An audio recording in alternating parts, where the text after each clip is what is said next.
Este episódio do Foro de Teresina tem o apoio do iFood. iFood! Rádio Piauí.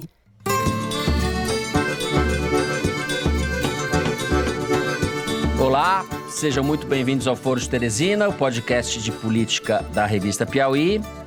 A Marinha do Brasil, o Exército Brasileiro e a Força Aérea Brasileira se mantêm fiéis às suas missões constitucionais de defender a pátria e as liberdades democráticas. Eu, Fernando de Barros e Silva, como sempre em minha casa em São Paulo, tenho o prazer de conversar com os meus amigos José Roberto de Toledo, aqui pertinho, diretamente do Baixo Higienópolis. É isso, Toledo? Opa, mas deixar claro que eu moro em Santa Cecília. Santa Cecília. Então eu acho que ele foi infantil, ele foi irresponsável, ele foi, de certa forma, marginal. Não adianta trocar de Ernesto, nós queremos um chanceler verdadeiro. E Thaís Bilenque, cujo destino, no momento, eu desconheço. Onde está você, Thaís Bilenque? Bom dia. Salve, bom dia. Eu estou em Minas Gerais. Olha só, ela está fugindo dos fãs depois do furo que ela deu. Matéria foi pro Fantástico, foi pro Jornal Nacional, só se fala disso. É polêmico. Há quem diga que ela foi lá tentar tomar vacina. Eu não vou me pronunciar. Tínhamos e temos dois inimigos, o vírus e o desemprego. É uma realidade, não é ficando em casa que nós vamos solucionar esse problema.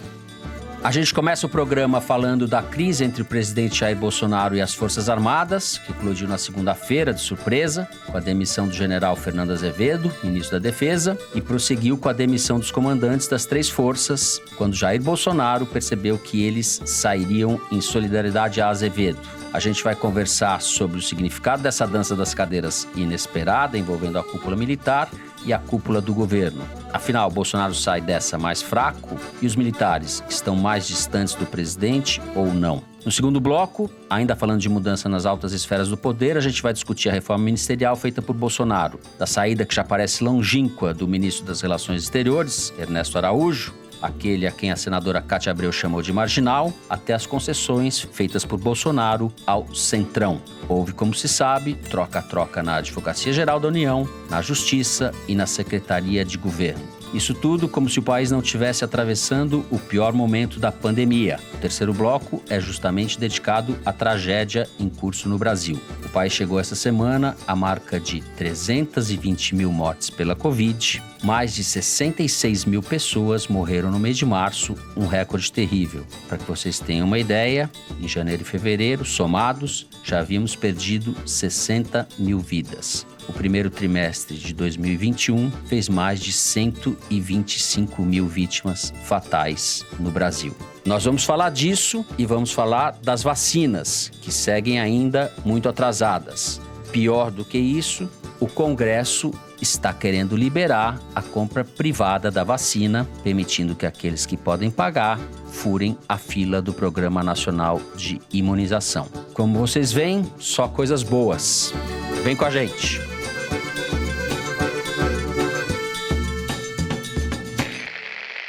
Muito bem, na última terça-feira, dia 30 de março, os três comandantes das Forças Armadas, Edson Pujol, do Exército, Ilques Barbosa, da Marinha, e Antônio Carlos Bermudes, da Aeronáutica, renunciaram conjuntamente aos seus cargos, fato inédito na história do país. Os três seguiram o ministro da Defesa, general Fernando Azevedo, que havia sido demitido na véspera pelo presidente Jair Bolsonaro. Da boca para fora, a necessidade de abrir uma vaga para o Centrão foi a razão alegada pelo Planalto. Mas, além disso, houve e há a intenção de Bolsonaro de alinhar a cúpula das Forças Armadas às suas maluquices, vamos dizer assim.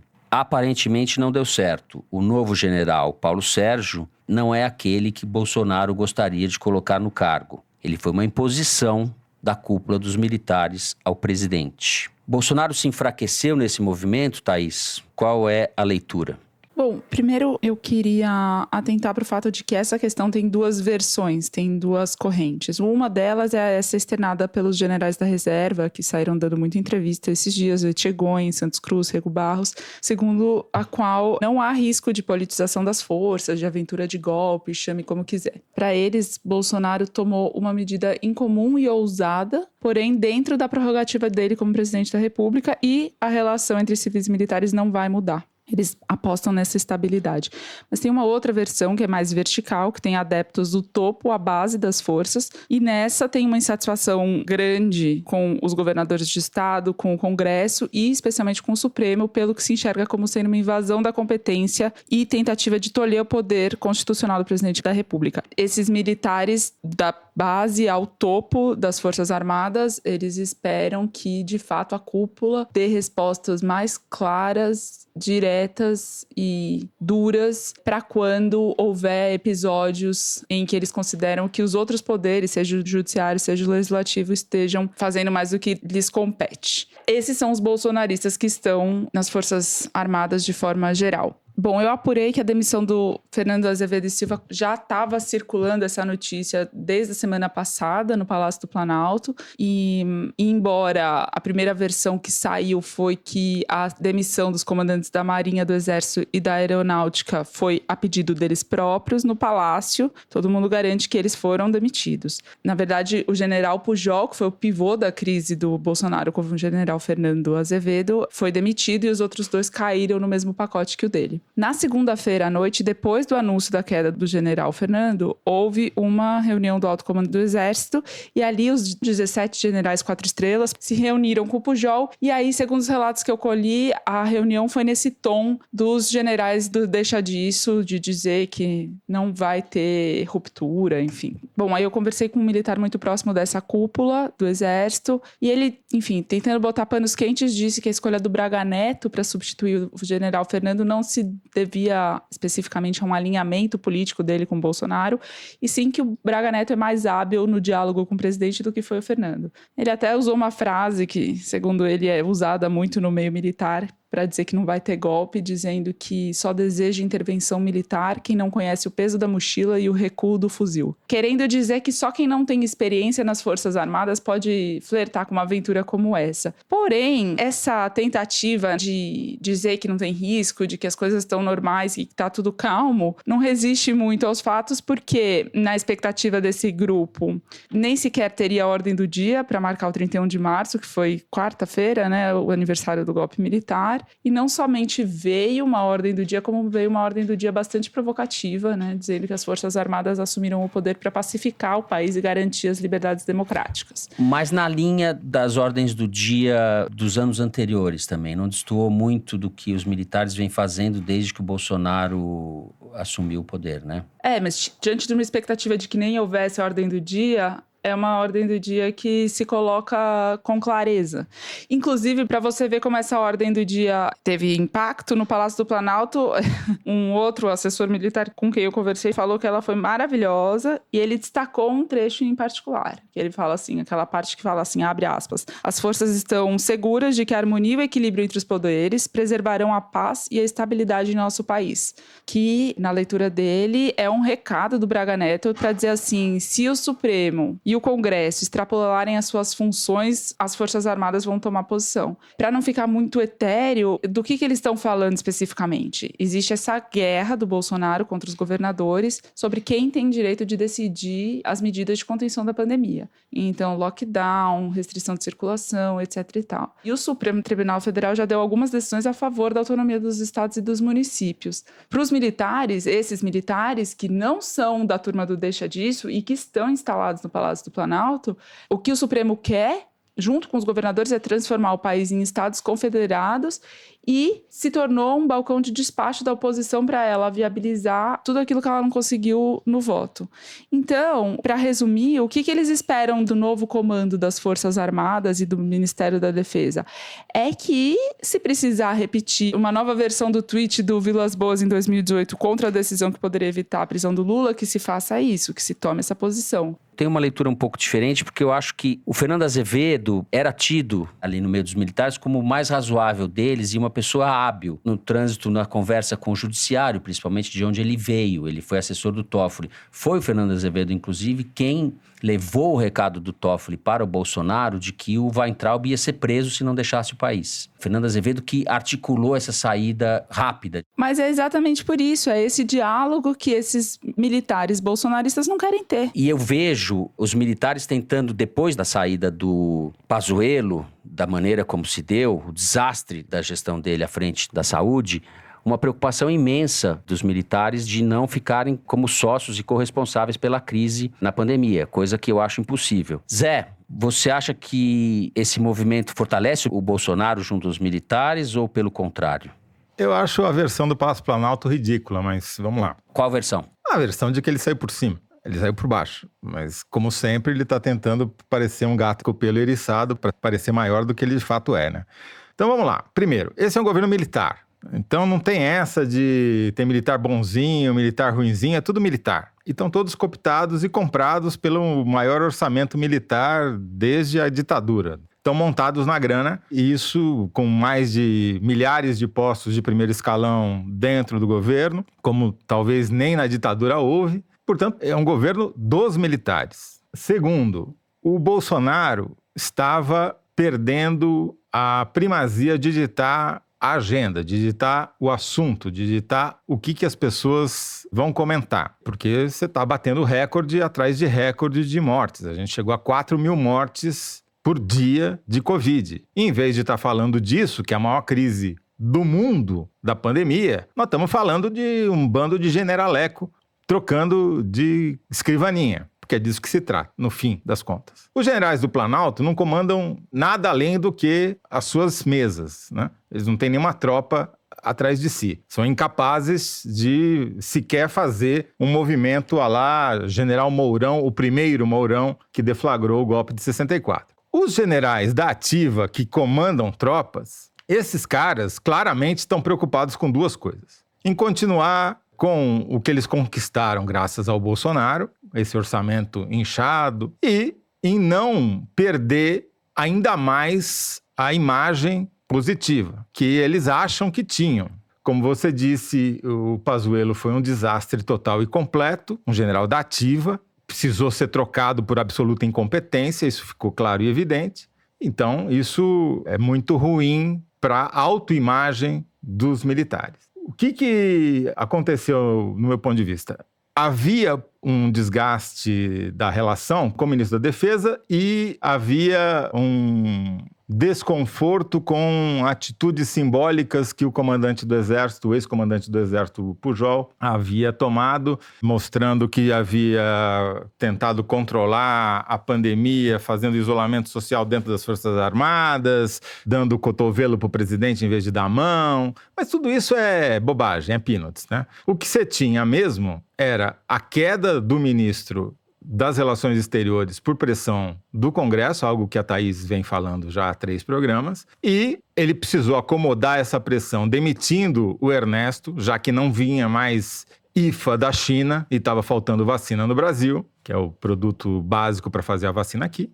E, como ele sempre faz nesses casos, toda vez que ele demite um lunático, que é o caso do Ernesto, ele tira um general. Toda vez que ele precisou mexer no Ministério da Educação, onde for, ele foi lá e tirou um general também para fazer de conta que está equilibrando o jogo entre os lunáticos e os milicos. Né? Para resumir estritamente essa questão dos militares, não haverá quartelada no Brasil, não há condição para isso, não vejo clima nos quartéis para fazer qualquer tipo de levante. Os militares estão um pouco se lixando se isso é uma federação, se é uma união, entendeu? A questão não é essa, isso daí é uma desculpa. O que pode acontecer sim, e o Bolsonaro faz isso permanentemente, é jogar na confusão. Então é pegar um surto psicótico de um soldado da Polícia Militar da Bahia que atirou de fuzil contra os seus próprios colegas policiais militares na praia mais famosa de Salvador e tentar transformar isso num elemento de descontentamento dos policiais contra, que quer que seja, contra os governadores. Né?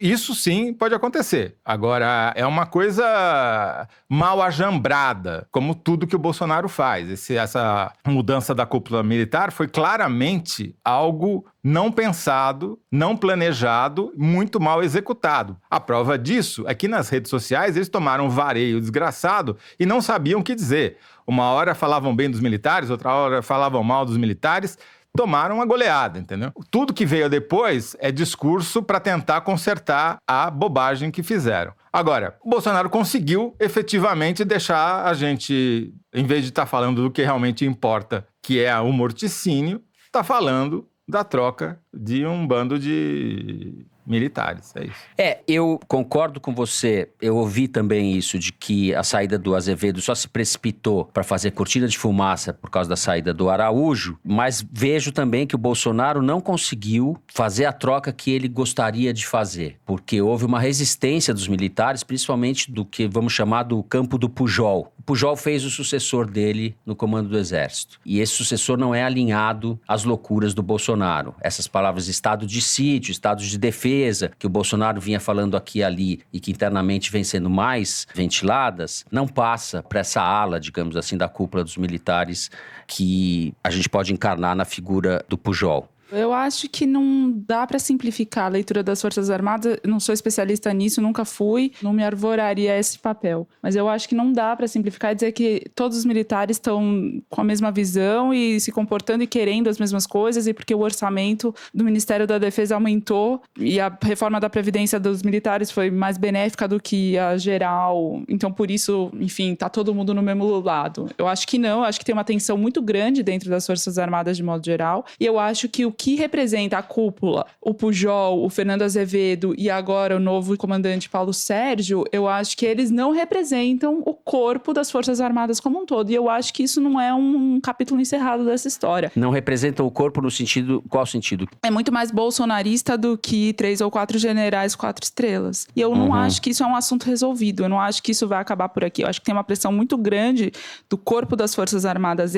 bolsonarista, não sei dizer o tamanho, né? Tem gente que diz que é majoritário, uma pressão muito grande para ter reações ao Supremo Tribunal Federal, ao Congresso, enfim. Acho que não dá para simplificar, acho que não dá para dizer que a questão está resolvida e resumida à rubrica do orçamento. Deixa eu deixar claro que eu não estou tentando simplificar, estou tentando dizer que essa crise não existia entre os militares, quem criou foi o Bolsonaro. Não foi por pressão dos militares que ele demitiu o general. Não é uma pressão da base. Isso é um problema do presidente, exclusivamente. Há um bom ponto de divergência aí. De qualquer forma, eu vejo o movimento desses militares que estão saindo de tentar livrar a própria cara. A nota que o Azevedo faz, dizendo que manteve ou preservou as Forças Armadas como instituições de Estado, é um pouco cabotina, porque ele não teria falado isso se não tivesse sido demitido, né? Ele estava aceitando o jogo do Bolsonaro até então. Então, eu vejo um movimento de, assim, cada um por si tentando salvar a própria pele. Também não vejo os militares como um bloco monolítico. Eu acho que a tensão interna talvez nunca tenha sido tão grande desde que começou o mandato do Bolsonaro. Bom, com isso a gente encerra o primeiro bloco do programa. Vamos continuar falando da reforma ministerial e das suas implicações no segundo bloco. A gente já volta.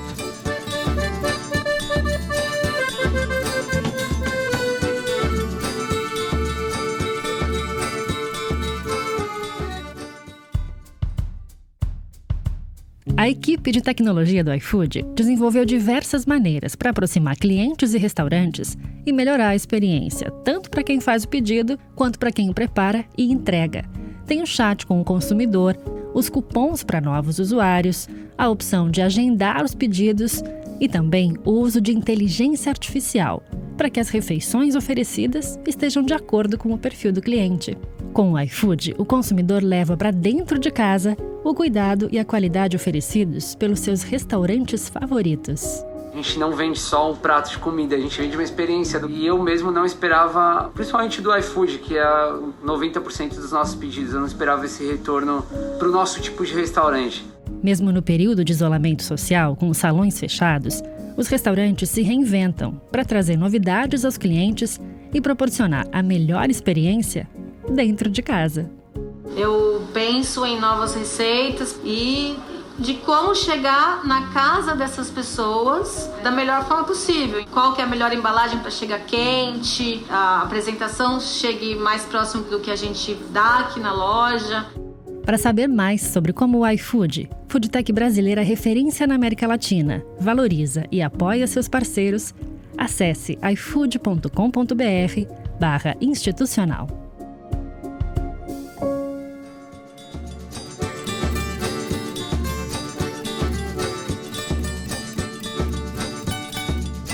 Muito bem, na última segunda-feira, com a demissão do ministro das Relações, Ernesto Araújo, houve a precipitação de uma reforma ministerial, além da mudança na defesa e da crise com os militares. Bolsonaro fez uma série de outras mexidas no governo. Para o lugar do Ernesto Araújo entrou Carlos Alberto Franco, França, com esse nome mesmo. É uma figura desconhecida, que nunca havia ocupado cargos de grande importância. A nomeação dele acabou sendo ofuscada pelas outras mudanças. Só para recapitular, o ministro da Justiça, André Mendonça, foi para a Advocacia Geral da União, que eu vou quase rebatizar de Advocacia Geral dos Bolsonaro, AGB, né, da família Bolsonaro. O Mendonça assumiu o lugar do José Levi, que saiu do governo, que vinha exercendo a função. No Ministério da Justiça, no lugar do Mendonça, justamente, entrou o delegado da Polícia Federal, Anderson Torres, que é ligado à família Bolsonaro. E a mexida, digamos assim, que mais atendia aos apelos, os apetites do Centrão, foi a nomeação da deputada federal Flávia Arruda, do PL do Distrito Federal, à Secretaria de Governo, no lugar do general Ramos, que foi para a Casa Civil. Flávia Arruda, que é deputada em primeiro mandato, mulher do ex-governador do Distrito Federal, José Roberto Arruda, com uma longa ficha corrida, não é isso, Toledo? Você quer começar a comentar essa dança das cadeiras por onde? Vamos começar pelo que as pessoas menos falaram, porque é o que menos interessa ao Palácio do Planalto falar. Tem lá agora a mulher do José Roberto Arruda, que vem a ser um condenado pela justiça por corrupção. O ex-governador do Distrito Federal é um notório corrupto. E está lá a mulher dele, que nunca teve expressão política, salvo o fato de ser mulher do José Roberto Arruda, fazendo o quê no Palácio do Planalto? Isso as pessoas não falaram porque tinha essa nuvem sobre uma crise militar artificial criada pelo presidente da República. Na mesma semana que ele colocou a Flávia Arruda dentro do palácio, ali a poucos metros do seu gabinete, o presidente da República, Jair Bolsonaro, recebeu no Palácio do Alvorada o boy, o Valdemar Costa Neto, que é o dono do PL, que também é um outro condenado. E já tinha o apoio de um terceiro condenado, que é o Roberto Jefferson. Então, o apoio político mais próximo do bolsonarismo é um trio de condenados. É isso que ele está se limitando. Ele estava desgastado entre os militares, tanto que teve que demitir os caras que não davam mais a mão para ele, só davam cotovelada. Estava desgastado entre os policiais, que estavam descontentes com a reforma administrativa, com a proibição de promoção e aumento salarial. Aí ele botou um policial, um delegado no Ministério da Justiça para tentar acomodar. Não é fácil, porque as forças policiais são muito fragmentadas e tem muita rivalidade entre si. E a única coisa que une policiais militares, civis, peritos, etc., que são todos contra o delegado, a figura do delegado, porque o delegado é, pela Constituição, a única autoridade policial, o único que é capaz de presidir um inquérito. E, por conta disso, coronéis, majores, sargentos, capitães, escrivães, peritos, todos eles se unem contra os delegados. Então, colocar um delegado no Ministério da Justiça, por mais próximo que seja à família Bolsonaro, ao Flávio Bolsonaro, não garante unidade de apoio dentre as forças policiais. E, mais importante de tudo, a pressão do Arenão é imensa e só cresceu. O Arthur Lira começou a fazer intermediação direta com a Faria Lima, passando por cima do Paulo Guedes, como, aliás, o antecessor dele no cargo, Rodrigo Maia, já fazia ou tentava fazer. O governo tinha a ilusão de que com Arthur Lira na presidência, ele ia passar a sua agenda no Congresso. Não, o Arenão está passando a própria agenda do Arenão no Congresso e não a agenda do governo. O melhor exemplo disso foi a aprovação de um orçamento geral da União completamente estourado, que o Paulo Guedes falou para o presidente que, se ele sancionar do jeito que está, ele vai ser empichado, porque dá a lei de responsabilidade fiscal. Ele vai ser enquadrado por pedalar, ou muito pior do que a Dilma fez. Então, já tem um boato no mercado de que o Paulo Guedes está ameaçando se demitir, se o orçamento for sancionado do jeito que está. E quem fez esse orçamento foi o Arenão. Então, o Arenão está pressionando no orçamento, colocou uma suma representante dentro do Palácio do Planalto para fazer negociações, digamos assim, forçou a demissão do Ernesto Araújo. Se isso não é um presidente enfraquecido, eu não sei mais o que é um presidente enfraquecido, né? Aí o Bolsonaro reagiu, tentando fazer de conta que era poderoso e criou uma crise militar artificial, do nada, do zero, né? O que eu concluo de tudo isso é que ele está cada vez mais fraco, cada vez mais acuado. Se você pegar as pesquisas de popularidade que saíram semana passada e essa, está confirmando que está em queda. Nas mídias sociais, ele mantém ali aqueles 25%, 30% dele, mas não sai disso, porque as alianças tradicionais que ele tinha com os liberais e com os lavajatistas são cada vez mais raras, as alianças tácitas, né? Então, ele está ficando acuado e ele está partindo para cada vez mais coisas intempestivas, impensadas, improvisadas e apostando no caos, apostando num evento tipo esse lá de Salvador para tentar melar o jogo, digamos assim. Mas isso é fruto não do fortalecimento, mas é o fruto do enfraquecimento do Bolsonaro.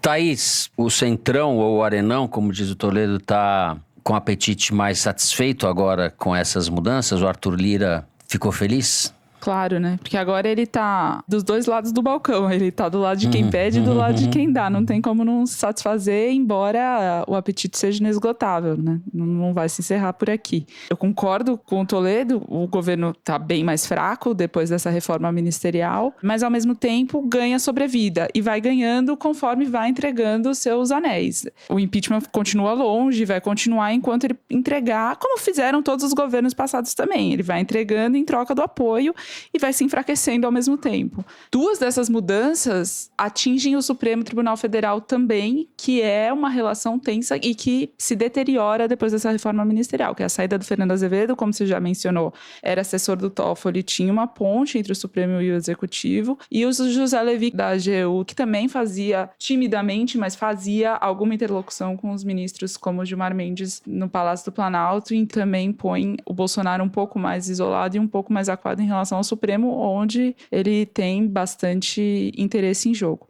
Queria falar do Ernesto Araújo rapidamente. Inicialmente pode-se interpretar a queda dele como a queda do bolsonarismo radical, ideológico, porque, enfim, não tem mais representantes no primeiro escalão. Isso só poderia ser verdade se não fosse a permanência do Felipe Martins, porque mesmo tendo feito um gesto supremacista ao vivo numa audiência no Senado, não aconteceu nada com ele, ele é forte e ele tem as costas protegidas pelo Eduardo Bolsonaro. Inclusive, são os dois que, na verdade, formulam a política externa do Brasil. O Ernesto Araújo era apenas um instrumento deles. E nada mais simbólico do que ele cair e ser colocado num escaninho da burocracia do Itamaraty. Nem sequer, assim, não conseguiu um cargo, nem um nome bonito para responder. O novo chanceler, o Carlos França, você falou no início, é uma figura desconhecida, enfim, não tinha nenhuma proeminência. O que ele tinha mesmo era bom trânsito com Bolsonaro por estar lá no cerimonial da presidência todo dia e se deram bem. Ele não era a primeira opção do Bolsonaro, tinham vários nomes na frente, dois deles mais fortes, que era o Luiz Fernando Serra, embaixador em Paris, e o Nestor Foster, embaixador em Washington. Esse sim, um olavista, inclusive foi quem apresentou o Olavo de Carvalho para a família, e não quiseram, não aceitaram. Então, o Carlos França não conseguirá escapar, certamente, da ingerência do Eduardo Bolsonaro, do Felipe Martins, embora ele venha aí com novos ares e sem o desgaste acumulado do Ernesto. Nesse caso, é o típico caso em que você dá um aparente recuo para continuar tudo do jeito como está. Perfeito. A nomeação na Justiça e a mexida, a ida também do André Mendonça para a AGU são claramente maneiras de proteger, quase como se fossem ministros da família, né? O André Mendonça faz isso e o delegado da Polícia Federal que foi para a Justiça, o Anderson Torres, né? É ligado ao Flávio, né? Que é quem é investigado pela própria Polícia Federal. Exato. O André Mendonça era até mais bem visto antes de ir para o Ministério da Justiça, mas daí ele começou a fazer aqueles pedidos de abertura de investigação por casos como o Pequi e Ruído, né? Se desgastou na opinião pública e também no Supremo Tribunal Federal. Então, eles voltar para a AGU também é outro ponto de atrito com o Supremo. Está restando ao Bolsonaro fazer a política miliciana típica, que é a política da ameaça e coação, né? Ele está tentando ameaçar e coagir os governadores, criando um inimigo fantasma, que estão tentando tirar os poderes dele. É o que diz a Constituição, não tem dúvida quanto a isso. As ações que ele propôs no Supremo eram absolutamente ridículas e ele sabia a priori que não iam passar. Tanto que o AGU, o Zé Levi, nem quis assinar, de tão ridícula que era a ação. Quer dizer, é tudo falso, é tudo como o Bolsonaro, é tudo nota de R$3. Nada é para valer ali, é tudo jogo de aparência, né? Agora, ele tenta se mostrar forte, tenta dizer que ele manda nos militares, que ele é capaz de gerar um motim da PM para coagir o Supremo, para coagir o Congresso, para coagir os empresários. Só que esse jogo está desgastando, né? Cada vez menos as pessoas estão acreditando que ele tem esse poder todo. É isso, eu concordo. Mas, ao mesmo tempo, não vejo ainda o impeachment, acho que somos unânimes em relação a isso, como uma coisa que está posta. A Thaís falou tudo, né, Fernando? Enquanto o cara puder dar dinheiro pros caras, eles não vão tirar ele de lá. O problema é que o cofre está esvaziando. A popularidade está em queda, continua, vai desgastando um pouquinho toda semana. Estão voltando agora a pagar esse mês o auxílio emergencial, que talvez dê um refresco para a popularidade, mas é um valor muito mais baixo para muito menos gente. Ninguém sabe como é que vai ser.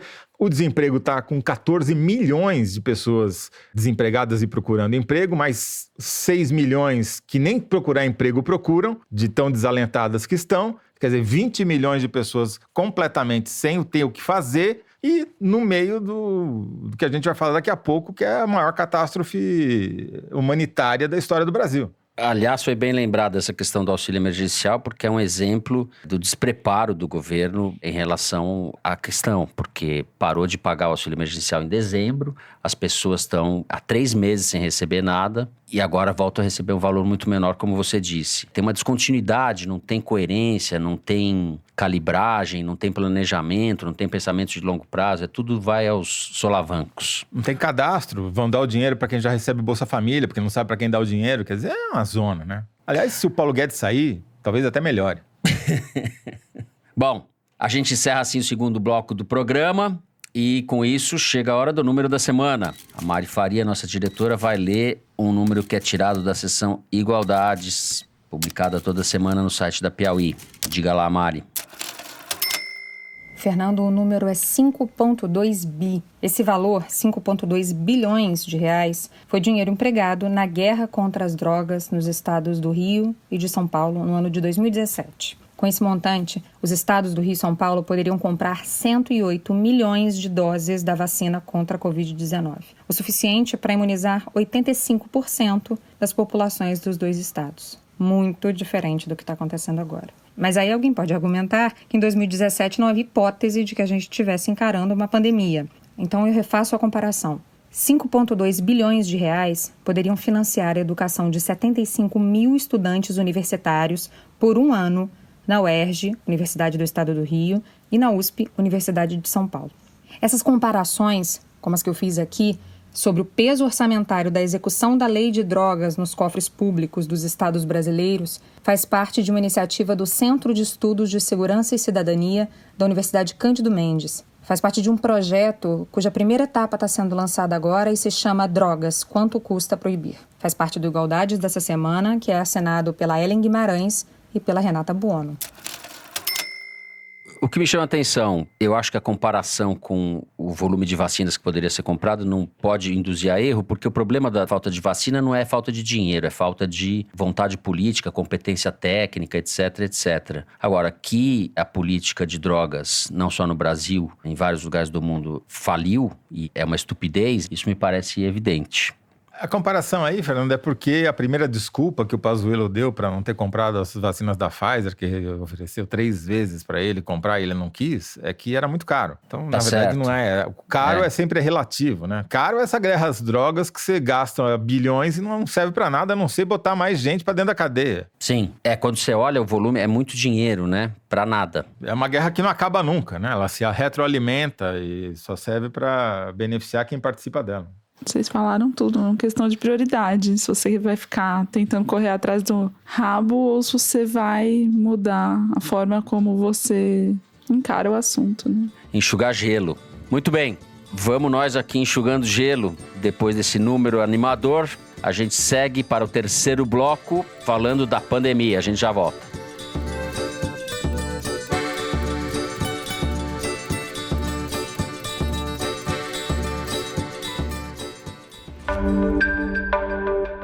Você já conhece o DW Brasil Notícias? Todos os dias, a Deutsche Welle publica 2 boletins com os principais acontecimentos do Brasil e do mundo. O conteúdo é preparado por jornalistas brasileiros e fica disponível em todas as plataformas de podcasts.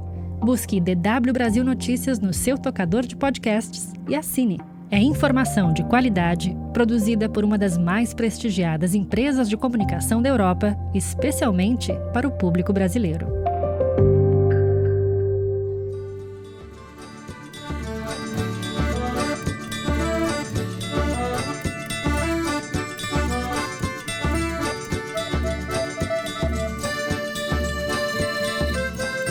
Bom, só coisas boas e coisas novas, né, Toledo? Só que não, em relação à pandemia. Nessa quarta-feira, foram 3.950 mortes, segundo o consórcio de veículos de imprensa. A gente está rondando as 4.000 mortes por dia, escalando de maneira absurda, nos consolidando como epicentro da pandemia no mundo. Então eu acho que a gente deve começar, antes de falar das vacinas e de falar desse projeto encampado pelo Arthur Lira e endossado pelo Rodrigo Pacheco, presidente do Senado, facultar as empresas privadas a compra de vacina, atropelando o SUS e oficializando fura-fila com dinheiro público. Antes da gente falar disso, eu acho que a questão das mortes, mesmo pra gente que tá lidando com absurdos mês a mês, dia a dia, semana a semana, é chocante, né?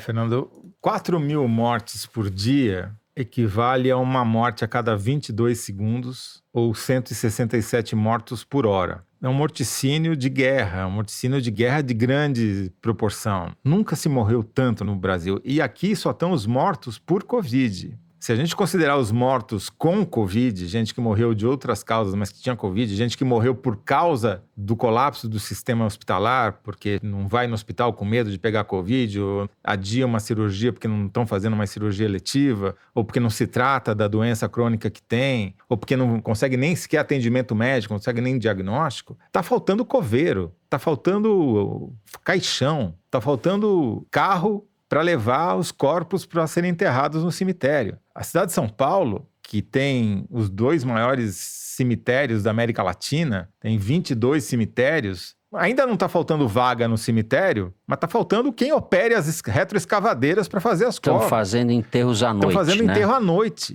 Quer dizer, se tem gente insensível o suficiente para colocar em dúvida essas mortes, essas pessoas deviam estar presas, né? Pela desumanidade de falar isso. A tragédia das 4.000 mortes diárias não para aqui. Esse é o grande problema. É o que projeta para frente. Semana passada eu indiquei um site que faz uma ótima cobertura da vacinação e hoje eu quero indicar o GeoCovid do MapBiomas, que faz talvez o melhor acompanhamento dos casos e mortes e faz as melhores projeções sobre o que pode acontecer no futuro, nos próximos 2 meses no Brasil, tanto na escalada dos casos quanto na escalada das mortes, na necessidade de vagas em UTI, etc. É uma iniciativa de 5 universidades baianas, coordenadas pela Universidade Estadual de Feira de Santana, e estão abrigadas nessa rede que é o MapBiomas. O que dizem essas projeções? Se tudo continuar como está, hoje, vamos lembrar, a gente está no meio de um feriado antecipado, com medidas de restrição de circulação, várias cidades impedindo o comércio de abrir, enfim. Mesmo nessas circunstâncias, a projeção, daqui a 2 meses, em fim de maio, o Brasil vai estar batendo em 472 mil mortos por Covid-19. Isso é continuar como está. Agora, se fizer o que o Bolsonaro quer que faça, que é liberou geral, todo mundo volta a circular, aí nós vamos para 650 mil mortes daqui a 2 meses. Essa é a diferença entre o que prega o Bolsonaro e as políticas que os governadores conseguiram implementar com muitas diferenças entre si, né? É uma diferença de 180 mil cadáveres. Se você pegar a guerra da Síria, que é o conflito mais sangrento da última década no mundo, são em torno de 400 mil mortes. Enfim, tem milhões de refugiados, as pessoas que não morreram, mas estão com a vida destroçada. É uma guerra, sob todos os aspectos, tremenda, né? Mas são 400 mil mortes em 10 anos. É o que a gente vai chegar logo, logo, pelo jeito. Sim, se nada mudar, e não há indicação disso, porque, veja bem, em Santa Catarina, estou até esperando a matéria da Thaís sobre esse assunto. Eles conseguiram derrubar o governador, né, que sofreu o 2º impeachment e foi afastado, porque o cara tentou fazer alguma coisinha. Foi tratado como um traidor da causa, né? Não é que o cara seja um exemplo, né? Não é, Thaís? Não é isso? O cara tá longe de ser um exemplo. Não, ele tá longe de ser exemplo, mas vestiu a camisa do negacionismo assim que viu que é isso. Ele pôs a sobrevivência dele antes da sobrevivência dos catarinenses, né? Foi tardio, né? Porque não deu tempo. Não sobreviveu nem ele, nem a população. Thaís, antes de passar para você, eu vou lembrar do nosso governador em exercício no Rio de Janeiro, Cláudio Castro, essa figura célebre que anunciou as medidas de isolamento e tal, e foi para a região serrana comemorar o aniversário, levou funcionários do governo do estado em vans do governo e fez uma festa sábado e domingo. Depois pediu desculpa, acabrunhado, na segunda ou terça-feira. Uma rave do vírus. Que vergonha. Governador do Rio de Janeiro. Então, é uma vitória escancarada do bolsonarismo, é uma coisa, um comportamento... Esse sujeito tinha que ser preso fazendo isso. E é uma agressão às pessoas, né? Fazer uma coisa dessa, eu acho isso inaceitável. É pior que decretar o lockdown e ir pra Miami, né? Cara, merda milanesa.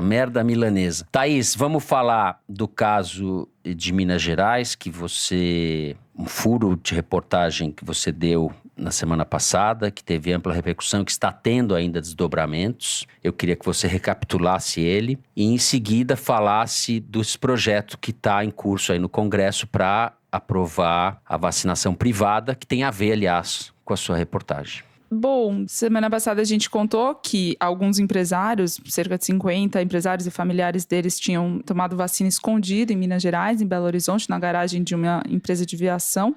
O Clésio Andrade tinha confirmado tudo em enfim, falou publicamente que tomou Clésio a vacina. Andrade. Ex-senador e ex-presidente da Confederação Nacional do Transporte. E ex-vice-governador do Aécio Neves. E ex-vice-governador do Aécio Neves, correto.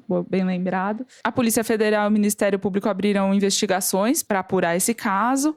De uma semana para cá, o que aconteceu é que tem uma falsa enfermeira presa, porque ela nem enfermeira é, na verdade ela é uma cuidadora de idosos. O filho dela, que está envolvido no esquema, certamente vai ser indiciado, mas ainda não o foi. E os empresários todos estão aparecendo como vítimas desta suposta fraude. A linha que a Polícia Federal está seguindo é de que não havia vacina, que era um soro fisiológico que a suposta enfermeira aplicou nesses empresários e que eles são vítimas desta fraude dela e, portanto, saem do mesmo jeito que entraram, com a diferença que eles vão ter que voltar para a fila do SUS e tomar vacina de verdade, se não se mandarem de jatinho para Miami antes, obviamente. Agora, Thaís, deixa eu te fazer uma pergunta. Se por acaso a polícia tivesse interesse em provar que, de fato, eles tomaram alguma vacina, e, portanto, essa vacina seria fruto de furto ou descaminho, né? Ela teria sido importada ilegalmente.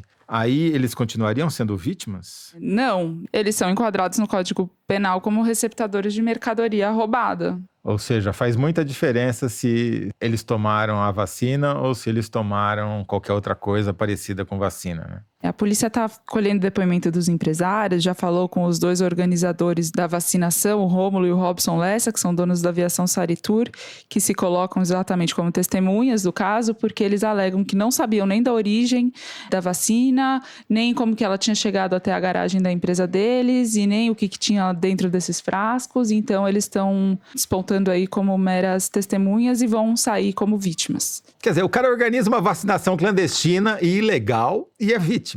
A gente falou que essa vacinação escondida era um retrato do Brasil na semana passada. O desfecho até aqui, né? O desenrolar do caso até aqui é mais ainda o retrato do Brasil. No meio desse escândalo, dessa coisa do vacina pouca, meu braço primeiro, vou passar por cima da lei, vou levar vantagem... Tem gente precisando muito mais e o cara vai lá, jovem, rico, saudável e passa na frente de todo mundo. No meio disso tudo, o Congresso Nacional está querendo aprovar um projeto de lei com patrocínio do presidente da Câmara, Arthur Lira, que é oficialização dessa bandalheira, é isso? Assim que teve esse caso, o Paulo Guedes falou, não, eu acho que tem que liberar mesmo, inclusive tem que deixar eles comprarem a vacina sem pagar imposto, porque eles estão ajudando o governo a vacinar a população. Era exatamente o que o projeto do Hildo Rocha, que já tinha sido apresentado, o deputado do MDB da Bahia, previa. Previa que a iniciativa pudesse comprar a vacina no exterior e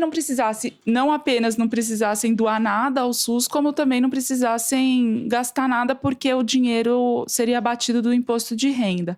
Isso aconteceu nem um mês depois de o próprio Congresso ter aprovado uma lei que determinava que a iniciativa privada só poderia comprar vacina desde que ela doasse tudo para o SUS até que a população de risco fosse vacinada e depois disso que metade das doses compradas fossem doadas ao SUS, a outra metade usadas pelas pelas próprias empresas. Não passou um mês, eles apresentaram esse outro projeto, Arthur Lira endossou, e aí, como pegou, obviamente, muito mal, é muito polêmico, é muito complicado, agora tem um substitutivo que tira essa possibilidade do abate do imposto e aí dá às empresas a opção de escolher entre doar metade para o SUS ou imunizar seus empregados e também os familiares e ampliar o leque de pessoas que vão ser beneficiadas pela compra. Ainda não está definido qual que é a versão final que vai correr.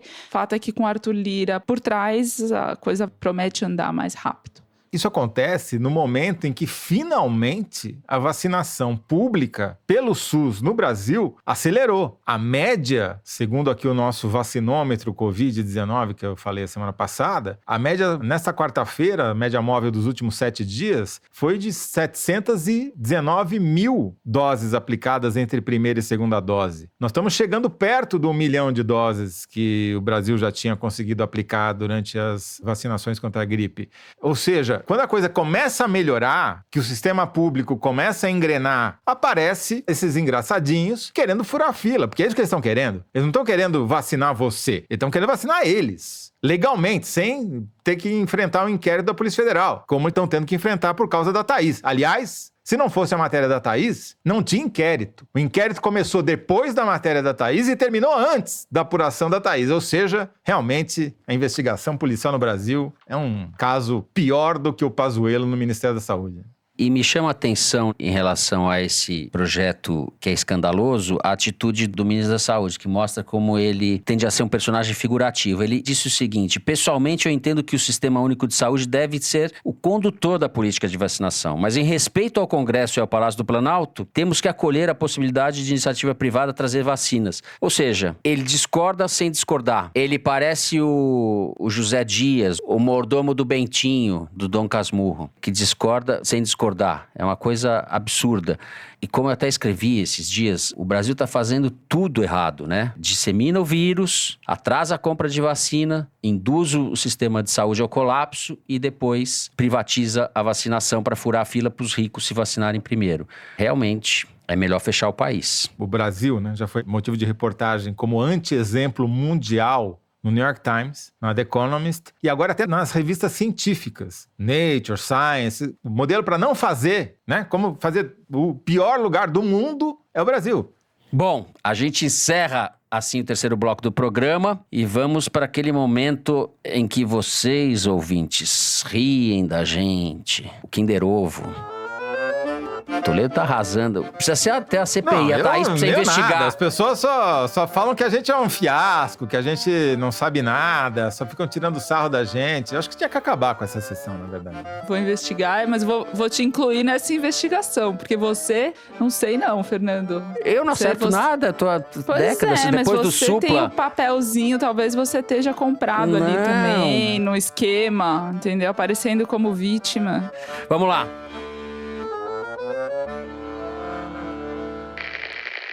E nós, cidadãos de bem, não podemos aceitar isso calados. Eu não tenho medo de ser presa. Bia Kicis. A gente sabe que a máquina de moer reputação, ela produz crimes para quem incomoda o sistema. E nós estamos incomodando.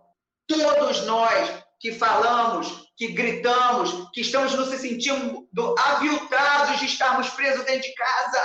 Porque não podemos trabalhar, não podemos sustentar nossa família, não podemos ver nossos pais, nossos avós, que estamos com raiva, querendo reação do nosso presidente. É a filha do Roberto Jefferson? É isso que ele precisa ouvir de nós. Acertei. Reação. Reação. Aí eu juro que eu achei que era a Cristiane Brasil, mas eu fiquei quieta. Yes! Juro. Divide com a Thaís, porque ela falou o nome da Cristiane Brasil, eu não tava lembrando do primeiro nome dela. Eu sabia Brasil, Brasil, Brasil. Ai, ai, ai. Eu tava tão perto que eu tava achando que era um homem. Bom, como informa a produção, é a ex-deputada federal pelo PTB do Rio e ex-ministra do Trabalho do governo Michel Temer, Cristiane Brasil, com esse discurso iluminista de fazer inveja a Diderot, d'Alembert, aos enciclopedistas do século XVIII. Esse discurso esclarecido. Em visita, ela disse isso, em visita à sede do seu partido em Curitiba. O vídeo foi publicado no canal do presidente regional do PTB, no YouTube. Olha onde vocês vão buscar esses tralhas, Mari Faria. Isso que é Deep Web. Nossa Senhora. Muito bem, vamos então ao Correio Elegante, o momento de vocês, ouvintes. Eu começo aqui lendo a cartinha da Lana Barbosa, que diz o seguinte: eu, meu marido Alan Pedro e nossa cachorrinha Foca vivemos em Lisboa desde outubro de 2019, um pouco antes da pandemia chegar à Europa com toda a força. Desde o primeiro período de confinamento, ouvimos o foro todo sábado de manhã durante a limpeza da casa. E acreditem que é bastante útil. A raiva que sentimos deste governo, afundando e atrasando nosso amado Brasil, nos ajuda a esfregar com mais força o blindex, que fica brilhante como um cristal. Muito obrigado pelo trabalho que vocês fazem. Peço para mandarem um grande e caloroso beijo para nossa família e amigos no Brasil. Então, Alana Barbosa, mandamos aqui um beijo para vocês aí em Portugal e para seus amigos aqui no Brasil. Um beijo. Beijo. Olha, eu recebi aqui uma mensagem da Iana Martins Franco. Ela disse o seguinte: Fernando, ensaiei mandar um recadinho para vocês do foro várias vezes. Espero que essa semana vocês possam ler. Meu nome é Iana, sou piauiense, de Teresina, mas moro no Rio desde 2011, quando fui para o UFRJ realizar meu sonho de ser astrônoma. Lembro que passava na frente da banquinha de jornal no Centro de Tecnologia da UFRJ, via exemplares da revista Piauí e ficava animadíssima, porque uma revista do meu estado tinha notoriedade nacional. Quando soube do foro de Teresina, então, explodi de alegria. Depois que eu descobri que não era bem assim. Hahaha. Aprendi a ouvir o foro com o meu roomie, beijo Douglas, e agradeço o excelente trabalho de vocês, que tem embalado meus almoços de sexta com muita informação e tristeza. Termino dizendo que, 1. Estamos com saudades do querido Bernardo e do incrível A Terra é Redonda. 2. Que o Fernando e Toledo estão convidadíssimos a conhecer o Piauí no pós-pandemia. Pode vir novamente, Thaís, ela disse. E 3. Thaís, minha torcida é pra você no Kinder Ovo. Abraços. Eu vou aceitar esse convite, hein? Não, eu tô dentro também, pandemia, acho que... É uma... Acho bem justo. A gente tem uma obrigação... Acho que a gente tem uma obrigação moral de fazer uma live do Piauí, desde o Piauí. Sim. Obrigação. Tem que dar um jeito de ir pra lá, os três, e gravar de lá. Eu proponho até que a gente faça uma caravana holiday e vá itinerante fazendo foros de Teresina lá. É melhor.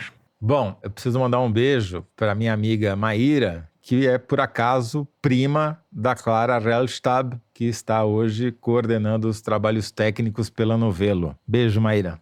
Tenho 2 mensagens para ler muito bacanas. A primeira foi mandada pela Caru e ela escreveu assim: queridos amigos do Foro, vocês têm sido de grande acolhida nesse período de pandemia, o ano que nunca acabou. Meu marido, Raul, assinante da revista Desde os Primórdios, foi um dos primeiros brasileiros a sofrer as nefastas consequências da Covid. Foi internado no hospital no dia 21 de março de 2020 e voltou para casa depois de 3 semanas, sendo 11 dias de intubação e uma lenta recuperação até vencer a doença. Fiz um textinho para ele para comemorar essa data. O textinho é bacana. Eu leio a Folha, ele o Estadão. Ele vibra com os russos, eu me fortaleço em Machado. Ele silencia, eu esbravejo. Ele alegria, eu desassossego. A gente se esbarra no corredor, na vida, no olhar, nos filhos e volta a se encontrar no foro. Só para nos lembrar do porquê a gente se esbarrou em primeiro lugar. Foro, muito obrigada.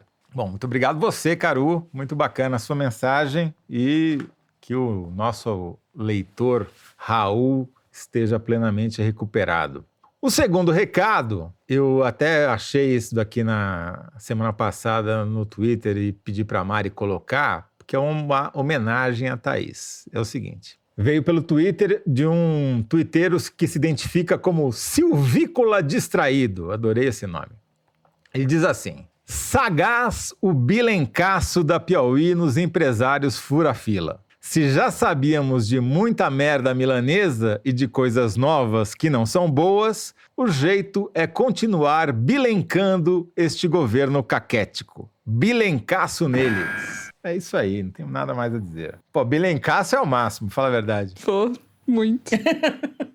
Eu tenho um recadinho agora, gente, que é da própria Mari. Depois do susto de testar positivo para Covid, a mãe dela vai ser liberada hoje, sexta, para sair dos 14 dias de isolamento. Ela ainda está se recuperando, mas a Mari pediu para dizer que tá com muita saudade e que assim que a dona Rossane for vacinada, elas vão conseguir se ver. Dona Rossane, enquanto isso, tem que continuar usando máscara e se cuidando, mas viva você, que bom. Boas notícias. Parabéns, dona Rossane. Você não sabe o tamanho da junta médica que a gente fez aqui para dar consultoria pra Mari. Um beijo. Parabéns.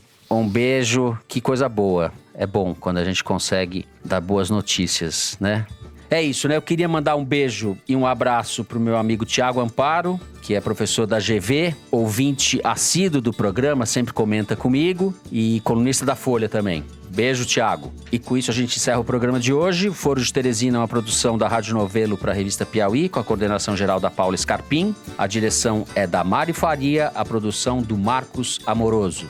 O apoio de produção é da Clara Reustab, a edição é da Evelyn Argenta e do Thiago Picado. A finalização e a mixagem são do João Jabassi, que também é o intérprete da nossa melodia tema, composta por Vânia Salles e Beto Boreno. A Mari Faria edita os vídeos do Foro Privilegiado, o teaser do Foro que a gente publica nas redes da Piauí. A nossa coordenação digital é feita pela Kelly Moraes e pela Juliana Jäger. A checagem do programa é da Marcela Ramos. O Foro de Teresina foi gravado nas nossas casas com o apoio do Gustavo Zisman. Eu me despeço então dos meus amigos. José Roberto de Toledo. Tchau, Toledo. Tchau, Fernando. Bilencaço neles. Bilencaço neles. Thaís Bilenque. Tchau, Thaís. Tchau, Fernando. Tchau, Toledo. Vamos embora. Ela tá com um sorriso maravilhoso. Vamos lá. Até a semana que vem, gente.